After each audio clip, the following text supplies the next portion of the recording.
তারেক রহমান সর্বকালের সর্বশ্রেষ্ঠ ভোট পেয়ে এখানের এমপি নির্বাচিত হবেন। এই জামাতের আমির মাওলানা শফিকুল ইসলাম কি বলুক আর না বলুক সেটা আমরা কান দিতে চাই না। স্বাধীনতার ঘোষককে এটা আপনারা আমাদের থেকে সাংবাদিক ভাইরা আপনারা ভালো জানেন।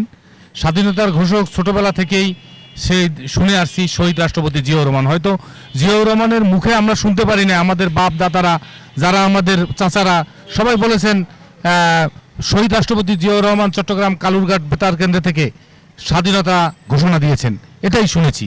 আজকে প্রথম রিপ্লেট বিতরণ করছি না, আজকে আমাদের ভাইরা এসেছে, আত্মীয় স্বজনরা এসেছে। এখানে আমাদের দুনিয়া কলেজের ম্যানেজমেন্টের প্রধান এমদাদ স্যার আছে, এখানে আমাদের শহীদ ভাই সিনিয়র বিএনপি নেতা মালয়েশিয়ার, উনি কিন্তু একসময় সাবেক 90-এর স্বৈরাচার বিরোধী আন্দোলনের ছাত্রনেতা ঢাকারই। এই আপা আছে, উনিও আমাদের বিএনপির অর্গানাইজেশন সেক্রেটারি ঝিনাইদহ জেলার। তারা ভালো জানে কি কারণে আমি দীর্ঘদিন পর্যন্ত এই ঢাকা 17-তে কাজ করি।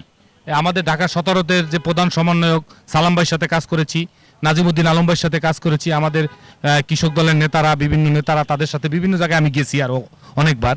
তবে আজকে আমি আপনাকে আশ্বস্ত করতে চাই, আমি বিভিন্ন জায়গায় গিয়েছি, এখানের মানুষের একটাই কথা যে এখানে তারেক রহমান সাহেব নির্বাচন করতেছে, এলাকার মানুষ খুব আনন্দ উৎফুল্লিত, এবং এই এলাকার মানুষ বারবার বলতেছে আমরা এবার তারেক সাহেবকে ধানের শীষে ভোট দিব।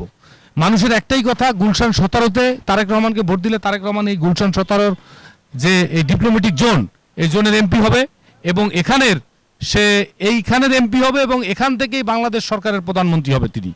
এটা হচ্ছে এখানের মানুষের ভাগ্য উন্নয়নের। এখানে এই আসনটা হচ্ছে ঢাকা 17 বাংলাদেশের মধ্যে, আপনি তো জানেন এই আসনটার কথা বলতে চাই, এই আসনটা হচ্ছে বাংলাদেশের একটা ডিপ্লোম্যাটিক জোন। আপনার সাংবাদিক ভাইরা আপনারা অনেক ভালো জানেন।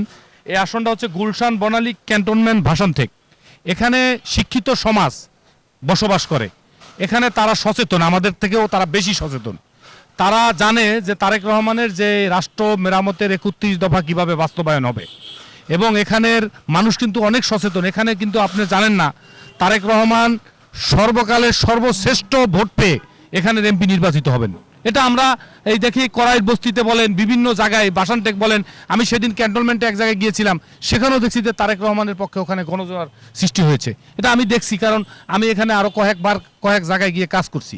ইনশাল্লাহ তারেক রহমান সাহেব ইনশাল্লাহ আগামীতে এমপি হবেন, এটা আমরা ইনশাল্লাহ জনগণ আমরা দেখতে পারবো।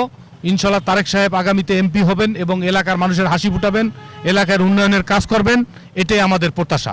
আমি তানভীর আহমেদ, আমি সাবেক ঢাকা মহানগর ছাত্রদলের সাবেক আহ্বায়ক কমিটির মেম্বার, এবং বর্তমান বরিশাল উত্তর জেলা বিএনপির আহ্বায়ক কমিটির আমি মেম্বার।